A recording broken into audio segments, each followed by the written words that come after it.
2082 जेठ 7 गते चाहिँ हाम्रो पूर्वपतन नगरपालिका 5 साबिक सभामा चाहिँ बिर्सिन नसक्ने गरी चाहिँ असिना परेको छ। यसलाई चाहिँ आज हाम्रो गाउँमा चाहिँ धेरै क्षति गरेको अवस्था छ। यसरी असिना परेर चाहिँ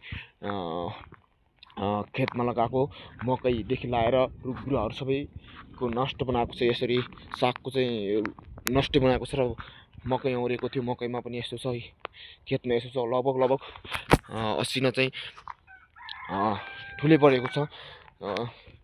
कम्तीमा लगातार आधा घन्टा असिनाकै वर्षा भयो।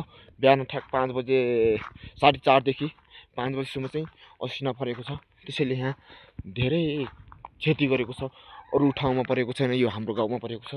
यो चाहिँ तपाईहरु देख्न सक्नुहुन्छ, असिना धेरै ठुलो परेको छ। धेरै बारी नालीको क्षति भएको छ। मकै उम्रेको थियो, गोड्न लागेको मकै पनि सब नष्ट बनाएर लगेको छ।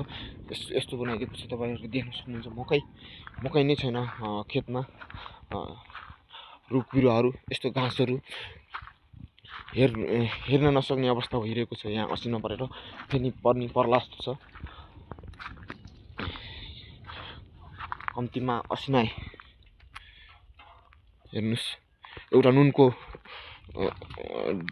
ढिका नुनको जत्रो छ असिना पनि, धेरै ठुला छ। यसरी क्षति पुऱ्याएको छ। एकदम चिसो बढेको छ।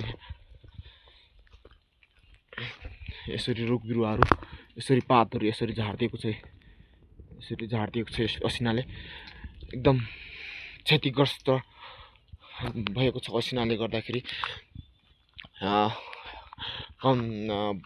खेतमा गएर हेर्दाखेरि पनि एकदम नष्ट, मकैदेखि लाएर सबै नष्ट बनाएको छ। रुख बिरुवा पनि यस्तो बनाएको छ। अरू ठाउँमा परेको छैन, त्यो पारी डाँडामा परेको छैन। हाम्रो गाउँमा मात्र असिना परेको छ। अचम्मको भइरहेको छ असिनाले पनि। अरू ठाउँमा नपर्ने एउटा गाउँमा मात्र परेको छ, त्यही पनि हाम्रो हाम्रो गाउँ एरियामा मात्र परेको छ, अरू ठाउँमा परेको छैन। असिनाले धेरै क्षति गरेको छ। त्यसैले यो चाहिँ हेर्न सक्नुहुन्छ।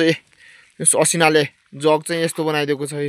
जग चाहिँ फोडिदिएर यस्तो बनाएको छ हैन। यो बाल्टिनको पनि ढकनै फोडिदिएको छ। असिना यसरी परिरहेको छ। असिना यति धेरै छ असिना। लगभग यसरी खोर्सिँदा पनि असिना धेरै लगभग 1 फुट असिना असिना 1 फुट यस्तो खादिएको छ। असिना यसरी पलमहरू गलाएको छ। यहाँनिर यसरी पलम गलिरहेको छ। मान्छे हिँड्नै गाह्रो भइरहेको छ। यसरी रुखको पातहरू भयो जमिनमा, यसरी लडिरहेको छ जमिनमा रुखको पातहरू। यसरी रुख चाहिँ अब एउटा रुखमा पातै नअडेर चाहिँ सबै असिनाले झारिदिएको छ। यसरी चाहिँ रुखको पातहरू जमिनमा गलिरहेको छ। एकदम चिसो छ। अहिले चाहिँ जेठको 7 गते चाहिँ असिनाले चाहिँ यहाँ रोल्पामा चाहिँ रोल्पा परिवर्तन नगरपालिका 5 रोल्पामा ठुलो क्षति गरेको छ। तपाईहरुले देख्न सक्नुहुन्छ हैन।